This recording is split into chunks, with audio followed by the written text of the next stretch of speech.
Hey, Fitheads, welcome to another episode of Sharing Our Pairings. This is Sharing Our Pairings, episode 98, Spotlight on My Father. I'm your host, John the Cigar Surgeon. We are broadcast live around the world on YouTube, Facebook, Cigar Federation, and of course picked up on the Armed Forces Radio Network. This is the show where we do pairings and cigars. Tonight we're pairing a My Father cigar. But let me introduce my co-host, Tripp. Tripp, what's going on, brother? Hey there. Feeling good. Just got back from Nicaragua this weekend, which I'll talk about tomorrow, I think, on Cigar Chat. Yeah, I think so that should be fun. Righto, and of course we are trying a new technology tonight, which may or may not be working. I'll have to rely on you to interface with the chat room. Of course. Did a bunch of testing, spent really about...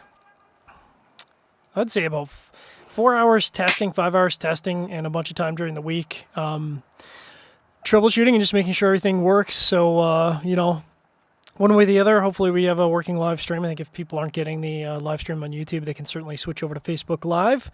And unfortunately, we're not in a place right now where we can respond to comments on Facebook Live. So I hope everyone is enjoying the stream.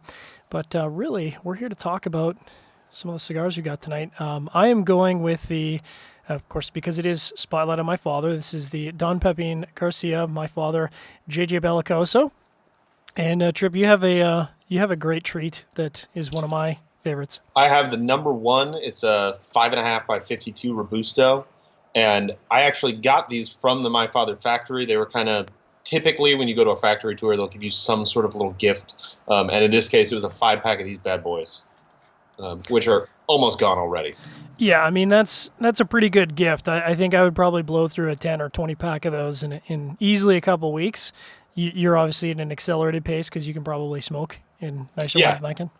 Well, I mean, so I smoked the first one, of course, at My Father. Of course. And then I had a 6-hour layover in LAX where I was required to leave security.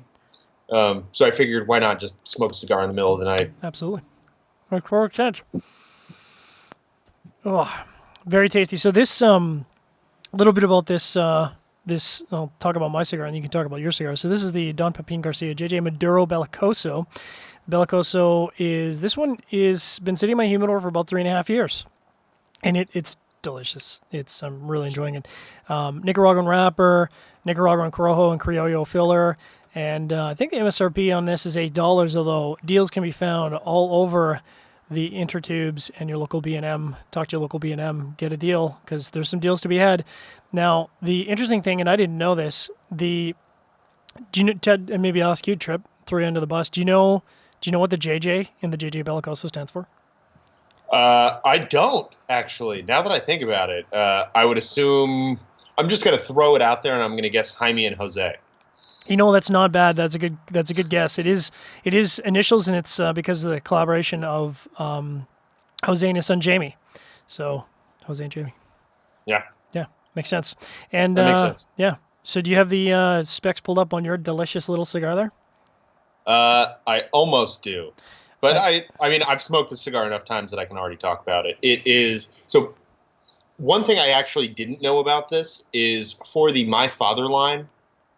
Don Pepin said all of the filler is grown on their plantations. I didn't know that.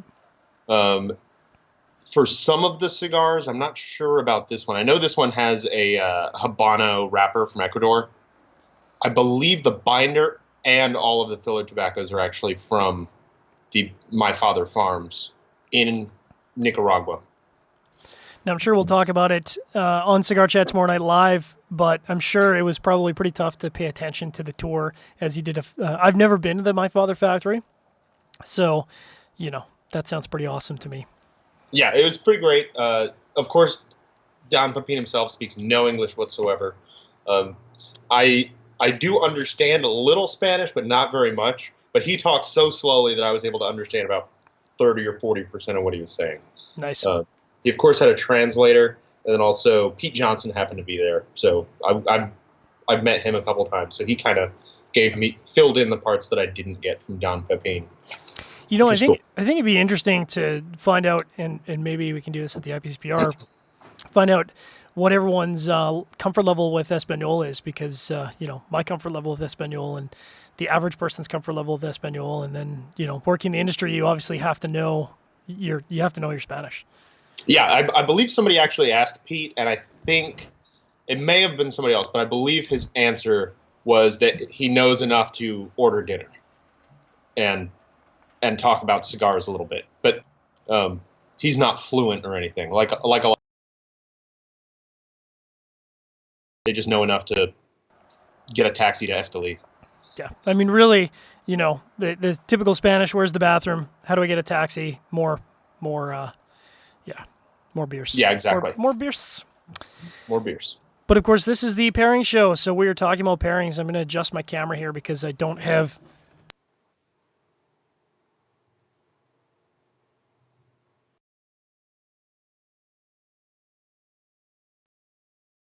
Uh-oh, I lost audio on you.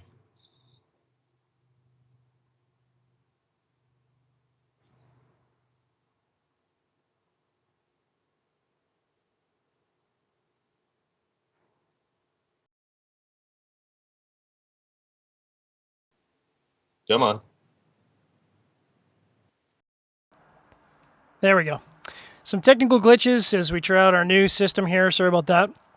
Turns out I can't touch my webcam, otherwise bad thing happens. So, of course, we're doing some pairings tonight, and I'm going to kick it off here, get us in the flow of things. Little special something. And this is, of course, one of my special malts. This is from Chichibu Distillery, and this is the Ichiro malt, MWR, the Mizunara Wood Reserve, which is super tasty. And you can see it's kind of got a golden color there. It's got some nice bands on it. Incidentally, Trippy, if you're messaging me, I have no idea. Because very good, carry on. So holding this up, so it's got like a kind of a golden straw color there. Very tasty, very, very delicious. And yeah, holding that up. My dirty glass. Oh, it's not dirty, it's frosted. So that's my first pairing of the night, and I'll talk a little bit about Chichibu while you introduce your first pairing of the evening.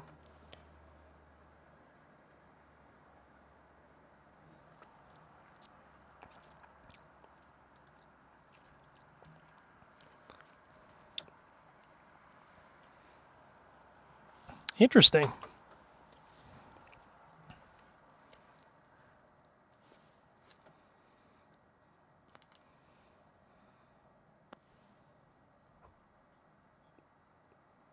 Yeah.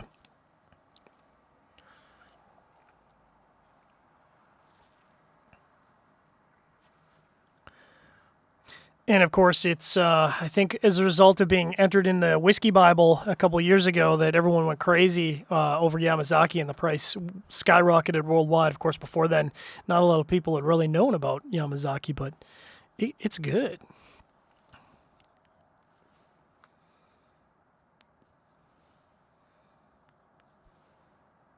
Woo! For a 12-year, yeah, absolutely.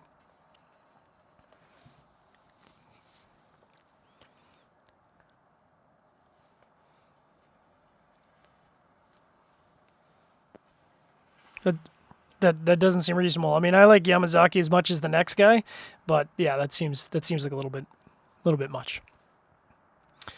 So talking about the first spirit of the night, which I'll grab here, the My Ichiro Malt.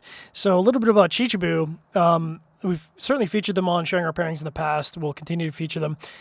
Very young distillery, opened in 2004, founded by Ichiro Okuto, located in Chichibu City, which is where they get the name. And of course, that's in Japan. And the area is well known as being hot and humid in the summer and then freezing in the winter, which definitely imparts some interesting characteristics. I know that Scotland definitely gets quite cold and damp in the wintertime, but I wouldn't say that it gets hot and humid in the summertime. So that's very different characteristics than what you'd see out of Scotland. And the other thing is they incorporate locally grown barley, which is kind of cool. I don't know whether that changes the flavor substantially or not, but like I said, it's good. And Mizunara, of course, is essentially another name for Japanese oak. And we've talked about Japanese oak on the show before. It kind of imparts a very different characteristic and tends to impart a lot more wood character quicker to the spirit than an American oak or a Spanish oak. It is a vatted malt, so it's not an age statement. There's no age statement on the bottle. So it is vatted from not only different malts at the Chichibu distillery, but also presumably the guesswork out there is that maybe some stuff from Hanyu. But it is at 46%, as we've discovered a lot of Japanese whiskeys. The sort of base floor is 43%, a lot of them are 46. So I'm going to, now that I've talked out Chichibu, I'm going to do a little sippy sip. And let me give you a chance to chat about your beverage tonight.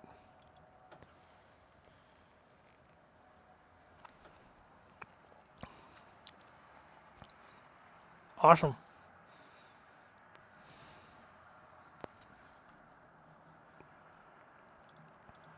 Yeah, I definitely, I'm not seeing an audio stream for you. So bear with me a second here. We'll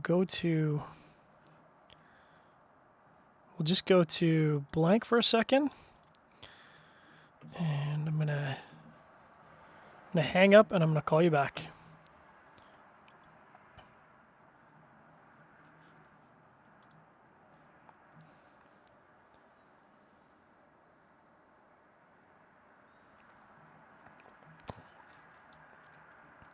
Speak for a second.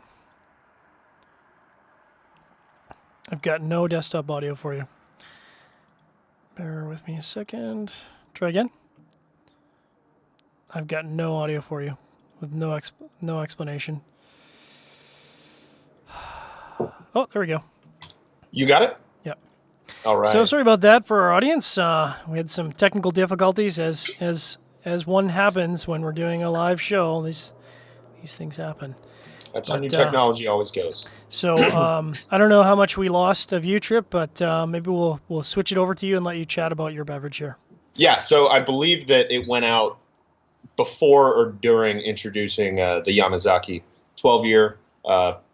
It is, again, aged in Mizunara barrels, just like John's. This one does have an age statement, of course, of 12 years. It's made by the Suntory Whiskey Company, and it clocks in at 43% alcohol, which is about typical for Japanese whiskeys. Uh-oh, we're getting reports of no audio again. Well, not much we can do about it. I'm definitely showing audio on your end. We might have to tell our audience to tune into the Facebook live stream. Oh, now it's back. Okay, so when we came back, it was working. So we're good. Probably a bit of a lag on the stream. So again, apologies to all of our live audience. As is with new and exciting new technology, sometimes it breaks. Now, you were talking, Tripp, about the Yamazaki being at 40%. 43. So, 43. okay, right. So, yeah, so that's kind of it's interesting because that's kind of the base floor for a lot of Japanese whiskeys, while, I think they still follow the minimum rules for Scotch whiskey, which is 40%. So you'll see a lot of Scotch whiskey at 40%. But really, for Japanese whiskey, it's quite rare to see them at 40%. It's, like I said, mine's at 46, yours is at 43, and 43 is kind of pretty typical for what I've seen. Yeah, me too. I'm not sure if there's actually a reason for that. But 43 seems to be the typical minimum for Japanese whiskeys. Yeah, absolutely.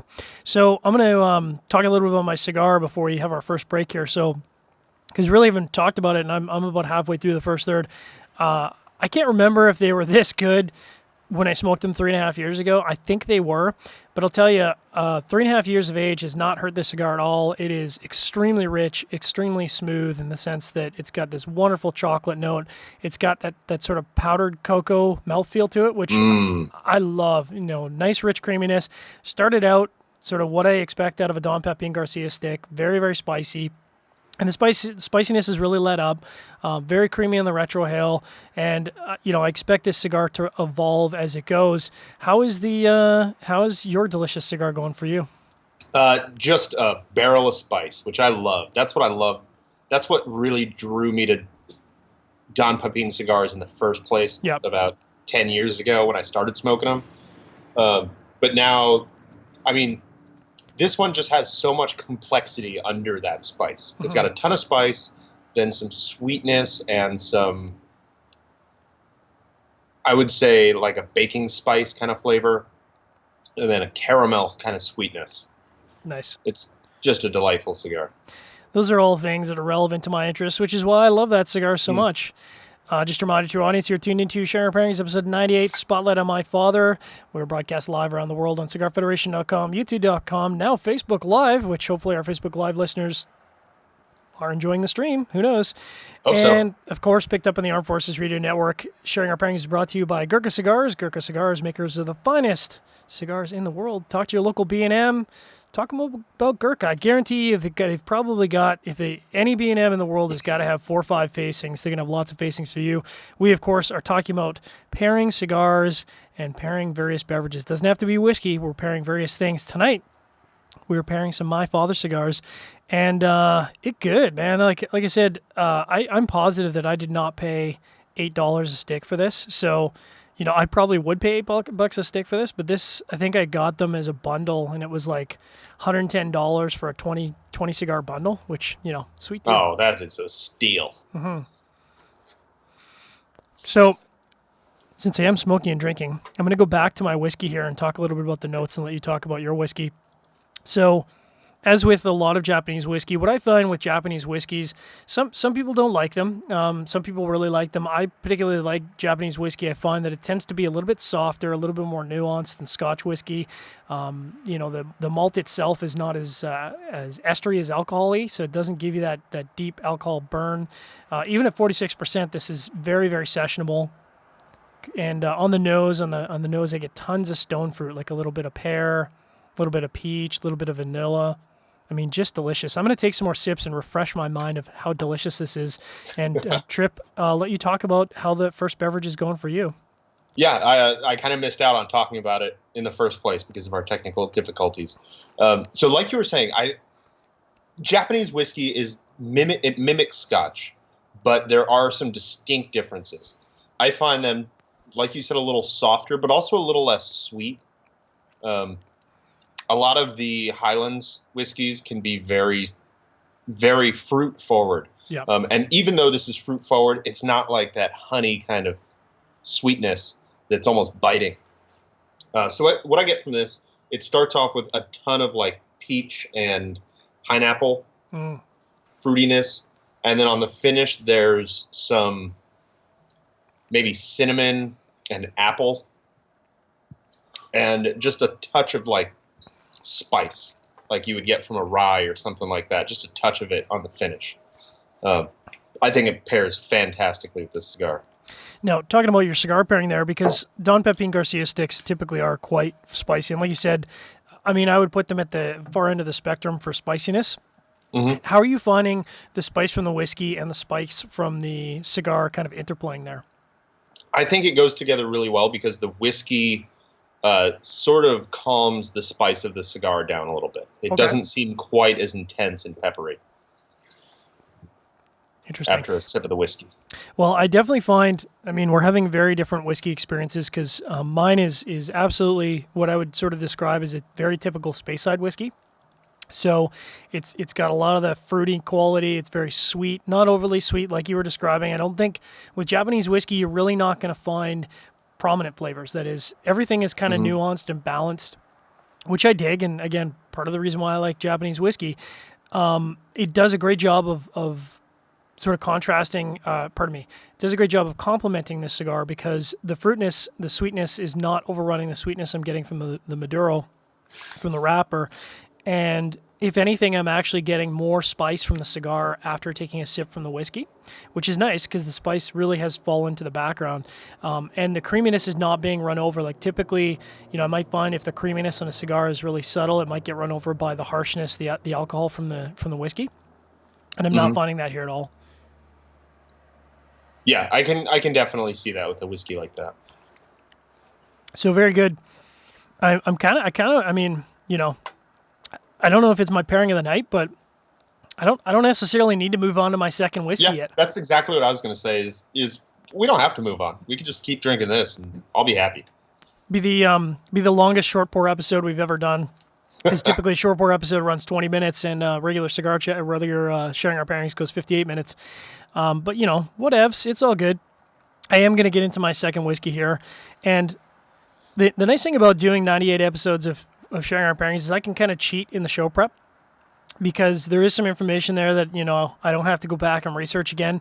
But this whiskey I've never featured on the show before, which is really a darn shame. So this is the Glenfarclas 105, one of my favorites. And, I do occasionally drink some highfalutin whiskey on the show. This is not at all a highfalutin whiskey in any shape, manner, or form. It is very affordable. I think typically you can get this for maybe $50, $55, which is remarkable for a cask strength whiskey. But check out the color on that. Not the color necessarily tells you everything about whiskey, because they can color it, but it's got a really golden, dark golden color to it. Just looking over and make sure my beer is not frozen. We're good. A little bit about Glenfarclas. They are a Speyside distillery. They were founded in 1836. They are currently owned by the J&G Grant family. They use water from the Ben Rennis Mountain, and some of the neighboring distilleries are Ben Rennis, Cragganmore, and Daleuane. I'm sure I screwed up the pronunciation there, but I've got it as Daleuane, which I've never heard before. So it must be either a small distillery that only does local bottlings, or I'm just out of touch with that distillery. What's cool is because they're a family-owned, they're not a sort of a big corporate entity. From what I've read at maltmadness.com, they've got a fantastic welcome guest center, and a glorious tasting room, which, sounds fantastic to me. Yeah, that sounds like a place I'd like to go. So I'm going to come back to the specs on this and let you talk about your second pairing of the night. So as you said, I'm doing another spirit. And it's something that I've had a lot of in recent history, which is Florida Cana 7-year. Love it. Now, they actually have a new 7-year that I was afraid to buy since I had some layovers, and I didn't want to, lose my bottle because I took it through the wrong checkpoint or something like that. But I've since done some research, and in March, I'm going to be coming back with a bottle of 7-year Blanco. What's going on in March? So we're going on a little thing called Cigar Safari. A what? And I just got back from Nicaragua, and I'm ready to go now. I'm ready to leave tomorrow. Right. But anyway, they now have a 7-year age Blanco. From what I've read, they basically take the classic 7-year Gran Reserva that I'm drinking here, and they run it through filters to filter out all color, all sediment, everything that makes the 7-year the 7-year. And I tried to order it, but every time I tried, they gave me vodka. So my Spanish needs a little work. But from what I've heard, it's pretty good. So now, quick question for you, because my understanding of Blanco rum is Blanco rum usually refers to rum that has been aged in steel barrels, not, oak barrels or wood barrels, which is really what imparts the color. So it's curious to me, and I'm really at a loss as to why you would take rum that's been aged in barrels and filter all of that goodness out. Did anyone? That's the question. Yeah, that's weird. Everybody says that it's really good, but I'm not familiar with it enough to say what makes it special. At least not yet. I'm sure I will be. No, you said that was at the duty free, or? Yeah. So they during Puro Sabor, two of their major two sponsors for liquor, well, the only two sponsors for liquor, were Florida Cana and Chivas Regal. Makes sense. And the only rums they were pouring were the classic 7-year, Blanco 7-year, and the 12-year. So you had a chance. You had a chance to sample quite a few then. Oh yeah. And but I didn't get a chance to sample the Blanco 7 because at first somebody had told me it's terrible, don't try it, and then people were raving about it later in the week. And again, every time I ordered it, the guy just brought me vodka. So I feel like what happened there is someone maybe either was telling you the truth and everyone else was lying about how good it was, or someone found out it was really good and they wanted to keep the stash to themselves and they didn't want you or anyone else touching it. I think you're onto something there. Oh. But then I saw it in the duty free, and I mean, Florida Cana is so cheap in Nicaragua; it's amazing. Oh, it's ridiculous. A bottle of it in the duty free is $12. What? It's Now, crazy. sort of, because this is actually really interesting, and I want to talk about this because I mean, there's so many aspects of this that's really curious. So I don't remember, because I think if I remember right, at the duty free when you land in Manawa, you can get the 18-year 2 bottle special or whatever, and it's like 40 bucks plus. I don't remember what a 7-year costs. Is that like is the Blanco? I Because think it's a got to be 7 year more. is 12 or 14 a bottle. So the Blanco is not much more expensive then. No, the Blanca is about the same price as the regular 7. Interesting. But I'll make sure to pick up a bottle on the way into Nicaragua for Safari, and then Heck I'll yeah, probably pick up a bottle or two on the way out. absolutely. Anyways, sorry to interrupt your Yeah. spiel. Please carry on. So after all that, so this is the classic 7 year, aged in bourbon barrels, and for 7 years, and it's the pride of Nicaragua. Anywhere you go in Nicaragua, this is what people are drinking. Yeah. The difference that I actually just learned this trip in Nicaragua, if you order a glass of the 7 year, it is always going to be 35% ABV. Really? I can't explain why, but inside the country, it's all the 7 year at least is 35%. So this is the export version, which is 40%. So now that's interesting, Tripp, because I know that in Mexico, there is legislation regarding, and this might be completely off topic in comparison, but I know in Mexico, a lot of the tequilas are low ABV as well. In fact, I don't think you can bottle a tequila above 40%. And the explanation that I was given was, because it's a very hot, humid climate, they don't want people drinking high ABV spirits because A, presumably you get hammered a lot quicker, and B, Yes. Potentially someone could pass out. And I'm wondering, that'd be a good question for Florida Cana is to like, is there any relation to that, or is there some taste aspect, or what's the deal? Yeah, I'm not sure exactly what the reason is. I know that I'm not sure about the 12. I know the 25 is 40% or above there. So it may not be a limit, but I mean the reasoning stands that you don't want people walking around drinking a glass of 40% alcohol all day. Uh-huh. So I guess this would probably be the time for me to let you have a sippy. And it's a Oh little yeah, more complicated because now I got to do camera control and all kinds of fancy doohickeys. But I'll do my best here. we Getting, fancy. we fancy. Getting back to my Glenfarclas 105 cask strength. So I've had quite a few sips. It's really good, and it's. So here's the interesting thing: we're talking about different ABVs tonight. We've had a 46% ABV Japanese whiskey. You've had a 43% Japanese whiskey. You're about to get into a rum at 40%, and I'm just kicking it way up here with a 60% ABV Scotch, which Ooh, yeah, it's a beast, and that's. I'll talk about cask strength in just a minute, but the 105 is matured in a combination of ex-bourbon oak barrels, which is very common in the Scotch industry. Like the number one barrel they use is an ex-bourbon barrel. But they also do use, so they basically vat two 105s together. One is the ex-bourbon, and then they also use one that's been aged in ex-Spanish oak, either containing Oloroso or Fino sherry. And I love that sherry. mm-hmm. Now, it is no age statement, but the rumor, and I think on their website, they say that, we tell you that we age it for at least 8 years, which is weird because if they age it for at least 8 years, then they should be able to put an age statement in the bottle. So that leads me to believe that, in fact, some of the product going in there is younger than 8 years, some of it's older than 8 years, maybe it averages out to 8 years, but of course, by law, the minimum age statement on the bottle is the youngest whiskey that can go in that bottle. So I don't know what that means, but I digress. So, talking about the nose, they do talk about having an oaky nose with apples and pears and dark toffee. And maybe they're just putting it in my head, but I definitely get a lot of oaky component on the nose. And I'm definitely getting that pear. It's kind of that almost sweet sour pear, you know what I mean? Like it's Mm-hmm. not overly sweet. And then I'll take a sip here and I'll try to put it on split camera just so I don't look silly.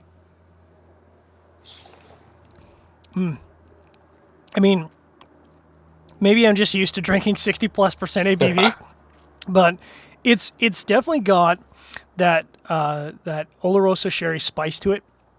It's got a really oily mouthfeel to it, which I love. So very coating, and it's either the oily mouthfeel or the high ABV alcohol that I don't feel I need. Like I don't want to just take a sip, take a sip, take a sip. I want to take a sip, take a puff from my cigar, but it's got that really good balance between sort of the vanilla and bright fruit quality from the bourbon with that nice spicy rich stewed fruit from the Oloroso sherry or Fino sherry, and they are in good combination. You know, the sherry component doesn't run it over.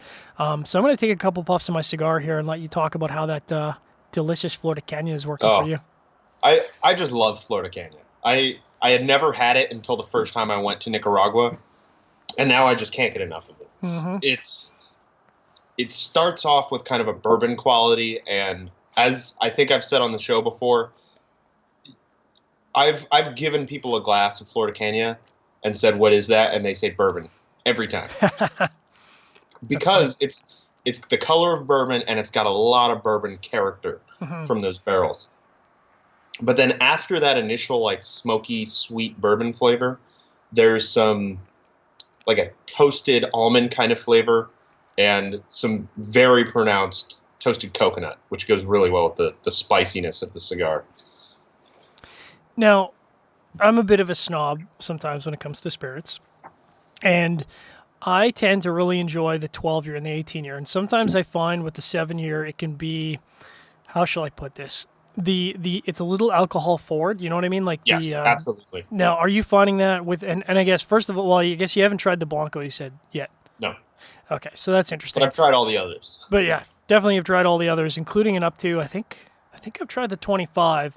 But we'll get back to that. Um, how is that component of the 7? Like, do you find that that's got a lot of alcohol-y, estery quality to it? Not too bad, but it's definitely there, right at the front. It's kind of the first thing you taste is alcohol, and then left over at the finish is the alcohol burn. Well, I can tell you that on mine, and again, you know, maybe I'm just becoming just a horrible whiskey person where I'm just blowing my palate out by all these 60% alcohol scotches. This is very drinkable at 60%. I would not water this down, and it's interesting because you really get that sort of Oloroso spicy sherry up front, and it doesn't linger very long. I do get a bit of a long finish on the tongue, not on the throat, and it's nice because like it's kind of that nice bright fruity, like a pineapple kind of peach fruitiness, like a bright fruitiness, and it's lingering even when I take 2 or 3 draws of this cigar, which, you know, the cigar has a lot of flavor to it. I'm still tasting that whiskey 2 or 3 puffs later, and the cigar is really not running the whiskey over. And I'm surprised actually that this whiskey is not running over the cigar. How's the strength balance for you on the Florida Canyon with that the My Father? Well, I just want to say first, that's the beauty of cask strength spirits is that the finish lasts so long that they typically pair really well with the cigar. I agree. Unless they're completely blowing out your palate, which with Scotch is pretty rare for a cask strength. They're sticking around, so you've got 2 or 3 puffs of the cigar where you're still getting the flavors. But anyway, back to mine. Now that I'm taking another sip, I get a lot of caramel. Yum. So it's the caramel, it's the smoke, it's the toasted coconut kind of flavors that are the story here, and this is just another really good pairing. Yeah. I didn't think I could beat the Yamazaki, but this might edge it out a little bit. Yeah, I mean, I think, you know, first of all, I feel like Florida Canyon, whether it's the 7, the 12, the 18, whatever, it's almost reaching that point where it's kind of cheating. You know what I mean? Yeah, like it goes too well with cigars. It just goes too well with cigars, and I mean the same is absolutely true of coffee. Like we don't do a lot of coffee shows, partially because there is some complexity there. We will do some short pours again with coffee, but coffee is just a natural pairing with cigars. Even strong cigars, coffee can range from a Connecticut all the way up to, you know, just the most spiciest strong cigar that's going. And I kind of feel like some rum does. Florida Canyon for me is always just kind of a natural pairing. Like it's a no-brainer pairing. It's hard to go wrong. Yeah, absolutely. It's very difficult to go wrong with it. Just want to remind our audience you're tuned into Sharing Our Pairings, episode 98, Spotlight on My Father. We're broadcast live around the world on cigarfederation.com, YouTube, which is hopefully still working great, And Facebook Live, thanks for all our Facebook Live listeners who have tuned in. And of course, we are picked up on podcasts. So you can subscribe via iTunes, Podbean, or pretty much any podcast catcher out there. I tend to listen to a lot of podcasts on the road because I do a lot of driving. And yeah, that's all I have right there. So getting back to the pairing, I don't want to move on. That's kind of like I want to kind of stick my with happy these place. two. Yeah. So we're talking about age statement, talking about cask strength whiskey. So the thing, of course, about cask strength whiskey, which we've talked about in previous episodes, but I'll kind of do a quick refresher. The nice thing about cask strength whiskey for me is that you're essentially getting undiluted spirit, and by that I mean the spirit goes in the barrel, the spirit goes in the bottle. Now, obviously, if you think about 40%, 60%, 20% of the bottle of the alcohol, literally for every, if my math is right, for every 2 bottles you pour, you could have gotten, if you brought that down to 40%, you could have gotten an extra bottle. So you are losing from a financial perspective. And whiskey manufacturing, whiskey distilling is a very expensive process, especially to start up. So to offer a 60% product, you are kind of losing a little bit of money in the sense that you could sort of bring that down to 40%. But for me, and I know, Tripp, you have strong feelings about this too, I find cask strength is not just an alcohol thing, it's a flavor thing. And I mean, I find that cask strength gives me the undiluted, true nature of that spirit. Yeah, I completely agree. You're getting the spirit as it comes out of the barrel. Mm-hmm. And that's not to say that you should always drink cask strength whiskey straight. It's that they're giving you a choice. So if the 40% version or 43% version or whatever the normal bottling is, if you can just get a little extra flavor from that by adding a couple drops of water, or you can drink it as it comes out of the barrel at cask strength, which I think is, in my opinion, is the way to drink it. But sometimes they're a little hot. Yeah, they are. They can be. Yeah, go ahead. There are some that are a little hot, and the intention there when they're bottling it is you're going to want to add a little water to that one. Yeah, and in fact, it's not all made to drink straight. Yeah, I mean, quick anecdote. So I've been to Scotland, which is actually where my if you historically look back at my family, I'm a Scottish import. And so I was in Edinburgh, and it was kind of a funny experience because, I'm doing the whiskey mile. You got to do the whiskey mile, and I'm going into a pub there, and I ordered a whiskey. And I don't even remember what whiskey it was. It's just kind of whatever. And if I remember right, it was either at 40% or 43%. And the guy says, do you want some water with that? Which, I guess, and I don't know if it's just the pub thing or if it's an Edinburgh thing or if it's a Scottish thing in general, they do water the whiskey down from 43 down to 30 or 35. And, I kind of looked at him like, well, no, I'm good. And he's like, oh, you're a tough guy, huh? And I'm like, no, not particularly. I just, I prefer my whiskey at, 40, 43% because to me, that's super drinkable. But the impression I was left with was that, they do typically water the whiskey down because that's a lot more sessionable for them. Yeah, and it's the same way in Nicaragua, actually. When I mean, I won't talk about this too much, but we got at one of the places that we went, we ordered a bottle of 25, and the waiter asked if we wanted Coke with that. Wow. Which in my mind, that's insane. That's a crime. But in Nicaragua, that's just how they drink it. They just add a little Coke, no matter which kind of rum they're getting.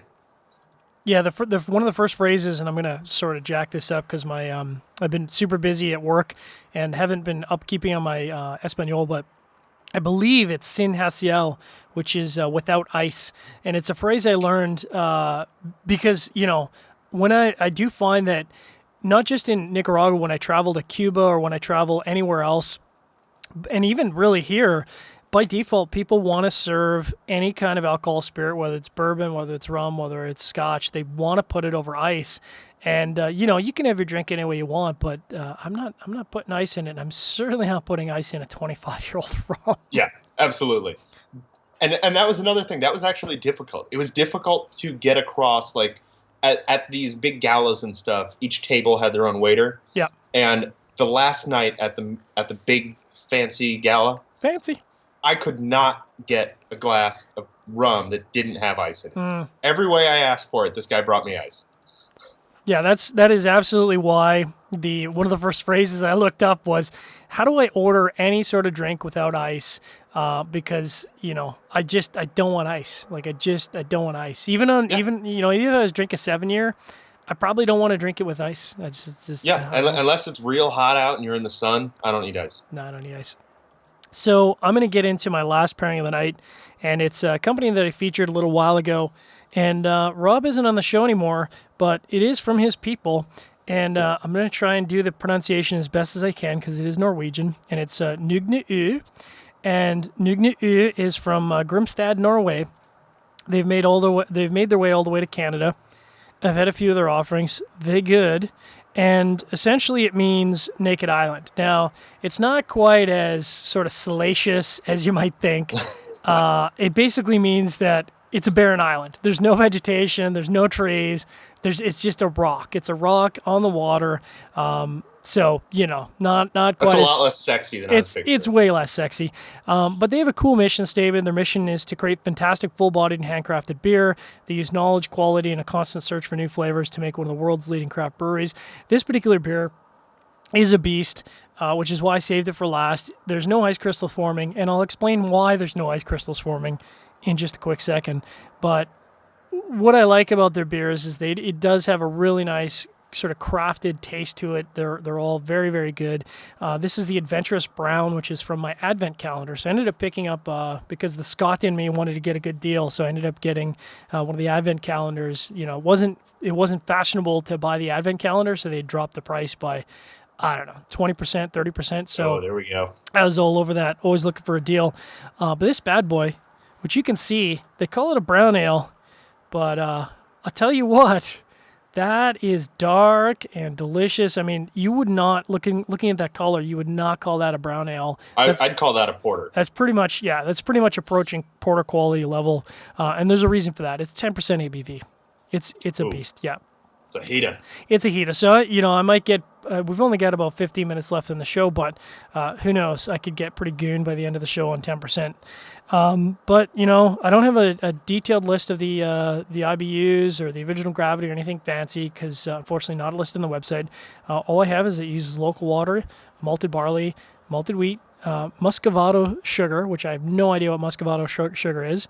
I've never heard of that before, but hops and yeast, and it smells fantastic. It smells funky. It's like an IPA meets like a Scotch ale. So if you can imagine, sounds tasty. Yeah, I mean, if you can imagine those flavors in your mind, this sort of rich, alcohol-forward, sweet, super sweet Scotch ale with like that sort of slightly hoppy IPA. I'm eager to take a sip, so I'm going to do that while you introduce your last beverage of the night. So before I introduce my beverage, I do know what muscovado sugar is, thanks to Alton Brown. Drop a knowledge. It's sort of like turbinado sugar, where it's those big, like brown, flaky crystals. I gotcha. But they don't remove the molasses, so it's like almost like dark brown sugar, where it's sticky.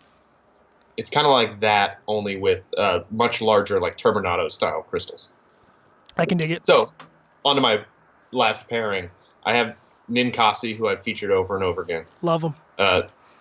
This is their Dawn of the Red. It started off as a seasonal they did in 2014, and now it is part of their flagship line, which is kind of what they call their maybe 6 year-round beers. So this is a Imperial Red, or I can't get it right, India Red Ale. So it's basically an IPA that's got a little bit more of that roasty malt backbone. Nice. Clocks in at 66 IBUs, so it's not bad. So it's up there. Up there. Only 7% alcohol, which in this neck of the woods is about normal. So super sessionable. Yeah. The original gravity is 1072. Usually there's a dot in there somewhere. Yeah, it should be like 10.7. Yeah, well, it should be 1.072. There we go. They go into their malts, which are two-row pale, Cara Red, which is where the red color comes from, crystal malt, which is of course a classic. It's Classic. almost in everything. Yeah. Flaked barley and black malt. So that's kind of where that reddish hue comes from. For the hop bill, it's got Galena, Millennium, Autanum, which I'm not familiar with, El Dorado, and Mosaic. And I'm drinking it out of. I've been meaning to talk about this for weeks. My Spiegelau glass. This is they call it the IPA glass. They say it was kind of designed by some scientists and people from Dogfish Head and Sierra Nevada. So it's got all these little features. So it's got, from what they say in the marketing materials, it's got a nucleation point at the bottom, which I've never seen. No beer that I've ever put in here has any kind of reaction to that nucleation point. I never see it myself. I've seen it in Belgians before. Yeah. But I don't drink a lot of Belgians, at least not out of glassware like this. No. And then what they say is that as you drink it, it hits these ribs, and that causes it to kind of fizz up, so you get a little bit more of the nose after every sip. But the important thing is, I just really like drinking beer out of this glass. I bought one maybe 3 years ago, and my wife knocked it over next to the sink repeatedly, just over and over again. She kept saying, like, I knocked your glass over, but it didn't break, because they're made out of some sort of like sapphire crystal glass. They're actually really, really resilient. But eventually she smashed it. And so then I bought a new one. And then eventually she smashed that one too. So for my birthday last year, she bought me 4 of them. Nice. So she's got 3 more strikes before I have one left. Well, I can tell you I had a similar experience, actually. My girlfriend accidentally broke one, and she was pretty upset about it. I did buy a 4-pack. I ended up buying another 4-pack just to complete the set, so to speak. So I've got a lot of those glasses. But it does take a drop from, like, chest height on tile floor to smash them. They are, I do find them very resilient. And I think the idea behind the ribbing on there is to increase or move the beer around, and it's supposed to increase the aromatics, from what I understand. Yeah, so every time you take a sip, it kind of falls back into the bottom here and ends up, you get a little bit more aromatics from it. Nice. Which I find works pretty well. I mean, yeah, I'm a big fan. And, you know, I mean, obviously I'm a big fan of glassware. We're doing some Glencairns earlier for the whiskeys and the rum. But I'm all a big fan of now. Because I was told that I should just pour this in a lager glass. So I've just poured this in a lager glass. And first of all, I've drank quite a bit of it already. And that should tell you something. It's really good. I'm going to have a tough time tonight, I think, picking my favorite pairing of the night. I'm really, really stuck.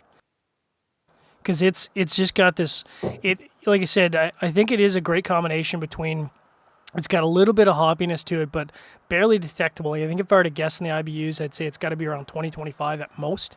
And it does have this really rich molasses-like sweetness, but it doesn't linger. And at 10% alcohol, it is not super boozy. You know, like sometimes you can have a 10% alcohol beer and it's just super boozy, like almost too boozy actually. And I worry about pairing something that high ABV, especially with a cigar, because that booziness can really take away from the cigar. Not so in this case. This is a great pairing, and like I said, I'm really torn because I've got 3 radically different flavor profiles off my beverages, and this Nogne is this Adventurous Brown has just got this really rich, complex sweetness to it that again pairs really well with this JJ Bellicoso.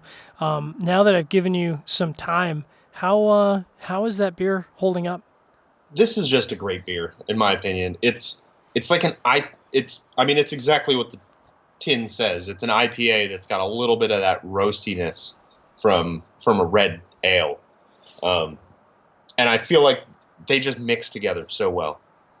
That being said, I don't think it's the best pairing for this cigar. I do think a brown would have gone a little bit better, or a porter, because for a cigar like this, I think there's enough nuance in the cigar that the bitterness of the hops kind of blows out your palate just a little bit. and you don't end up getting all of those delicious nuances. You kind of just get the spice and a little sweetness. Yeah, I almost feel like hoppiness is almost like Ligero, where a little bit will go a long way. And I kind of find that, certainly we've talked about IPA pairing in previous shows, and sometimes the IPA pairing has gone really well, like with fire cured tobacco or other styles of cigars. But I can definitely dig where you're coming from because IPAs are typically a pairing I kind of shy away from unless I kind of know what I'm getting into. Yeah.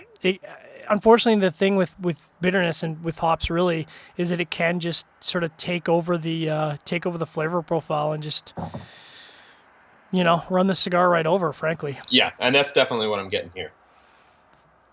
So again, talking about this pairing, this Adventurous Brown, I think brown ale and this JJ Bellicoso, no question, and I think even at a lower ABV, like a 7.2, 7.5, a brown ale would be a natural pairing for this. You get that nice sweetness. It's not too sweet. You get a little bit of alcohol, not too much alcohol. It allows the cigar to sort of continue to deliver the flavor profile that's there. So going back to your pairing now that you've had a chance to clear your palate, any changes there? No, I still think the hops are just a little much for this cigar. But great beer. I mean, great beer, great cigar, but they just don't play together that well. Mm-hmm. So we've paired quite a few different spirits. We've paired a beer, which it's always nice. I find we've got a few spirits, throw a beer in there, just to kind of have an alternative flavor profile, maybe something at a lower ABV. Where do the pairings sit for you tonight in terms of your favorites? I mean, the Flor Cana is obviously a no-brainer, Mm-hmm. but I think the complexity of the Yamazaki edges it out a little bit Yep. because you still get the complexity from both the cigar and the whiskey, which obviously you don't get from the beer. And Flor Cana is just not all that complex compared to a 12-year-old Japanese whiskey. For sure. Now, let me ask you this, because you had the Flor Cana 7. Do you think the Flor Cana 12 or the Flor Cana 18 would perform better or worse or similar with that particular cigar? I think the 18 would go really well with it. I Yeah. think the 18 would beat out the Yamazaki, no question. Wow, okay. Should have picked up a bottle of that. Well, I've got 2 bottles, so, we can definitely do a Redux show. I think looking back, I'm really torn. I certainly not through any proficiency on my part. I kind of picked these 3 spirits because I wanted the 3 beverages because I wanted to try and get a different flavor profile for each and kind of run this cigar down the gamut. I think the Ichiro Mizunara Wood Reserve is a great way to go if you're looking for a spirit, but you don't want a spirit to take over your profile. There's no question to me, even at 46%, it did a great job of supporting all the flavor profile in the cigar, but really letting the cigar kind of take the forefront of the flavor profile. With the Glenfarclas 105 cask strength, I think the nice thing about the cask strength is it does match the cigar flavor for flavor, but because that sherry note is kind of muted a little bit or pulled back by having that ex-bourbon flavor in there, it's balanced. It's very balanced with the cigar, but equal strength. So kind of equal strength to equal strength. And then going into the Nogne, the Adventurous Brown, it's a totally different flavor profile. If you like beers, I think, like I said, a brown ale is kind of a no-brainer. And I suspect, and you kind of already said that a brown ale might be the way to go, yeah? Yeah, I think a brown ale would go really well with this. Like this kind of profile, the really spicy, with a little bit of sweetness and some sort of indescribable complexity. Like the thing that I think I've said this about, I think I was saying it about Aganorsa tobacco a couple weeks ago. Mm-hmm. It's got that like meaty umami flavor, Yep. and I think that goes really well with a brown ale. Yeah, I think so too. I mean, really, the thing with My Father, and it'd be very exciting to see the factory because I pretty much love all the stuff they produce. I mean, you do kind of have to like cigars at the fuller end of the spectrum with a little bit more beef to them, a little bit more spice, but I do. So that works really well. And I think looking back on the 98 episodes we've done, there's certainly been some shows where we've had a more full flavored, full bodied cigar, and it's a little bit tougher to pair with. I think, like you said, other than the red IPA, I think, it shows that there's some versatility there, even though it's a stronger cigar.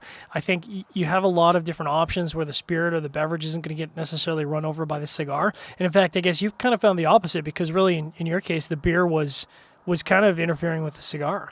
Yeah, absolutely, which is surprising because I mean these are pretty full-bodied cigars. I mean, like you said, my father, I think the lightest thing that they make that's in one of their own lines is the My Father Connecticut. Yep. Which, I mean, for Connecticut, it's crazy strong. Mm-hmm. Yeah, absolutely. So I'm trying to stall because I really can't figure out what my favorite is. But I have to pick a favorite. It's not like picking a favorite child because I don't have any children, so it's easy for me. I'm going to have to go with the Glenfarclas 105 cask strength. It's got that full flavor profile. The price is super reasonable. I think a number 2 is going to be a tie. I'm going to cheat and say it's a tie. The Adventurous Brown is really tied with that Japanese whiskey that I had, and I could definitely see this being a revisit pairing to try a bunch of different Japanese whiskeys.